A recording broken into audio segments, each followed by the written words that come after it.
السلام علیکم و رحمت الله و برکاته. برادران عزیز، این حال ویدیو کرده بودیم که برادران عزیز احتیاط باشند در غریبی دیگه و دیگه. بسیاری ها گپای قبیح ما نوشتن، مشینیکا حرام خورا دیگه و دیگه و دیگه و دیگه. شما به خاطر رسمات رو گفته، یعنی همین گونه ویدیوها بسیار میشوه، بسیار مراجعت میکنن که مشکلی بسری بگیم جوانا اومدگین و برای حج بسیاری ها ما را زنگ میزنن که یعنی ای کانال قاری صلاح گرفتیم رقم را، با والله قسم میخورم همون انسان مرا رکلام پرسیدگی ما رکلامش کردگی نیستم، با والله قسم میخورم که مرا گفت رکلام که هم در ترکیه بود و هم در دبی بود. همون انسان مرا گفت که رکلام که والله قسم گفتم من نمیکنم. ما یک انسان را رکلام میکردم پیش قطعا بگیم دیگه رکلامش نکردم و عین حال کار کیسته و عین حال باشم ما بگیم صلاح عمره اکی الهام دین که توصیه میدادیم و توصیهتون میتیم.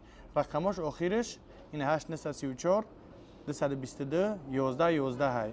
ما دیگه انسان ها رو توصیه دادگی نیستیم. کدومشه که زور بیایه، مثلا حتی گرینسر هم باشه، وقتی گرینسر رکلام میکردیم در دیگه کمپانی میرم میگه قاری صلاح ما رو توصیه داد و والله قسم دروغ میگین بسیاریاتون.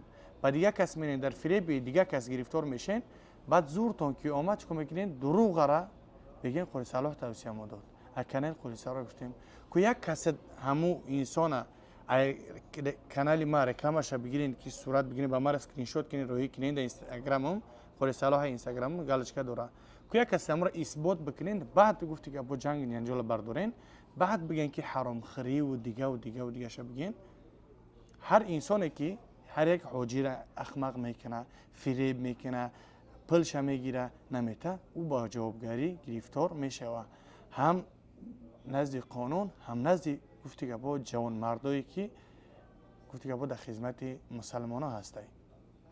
با اون خاطر برادران عزیز، هر انسانی که گفتی که با نام ما را با والله قسم در بسیاری جا اسکرین شات کردن، همون پریپیسکوش روی کردن، بسیاری آدم را نام ما را استفاده میبره.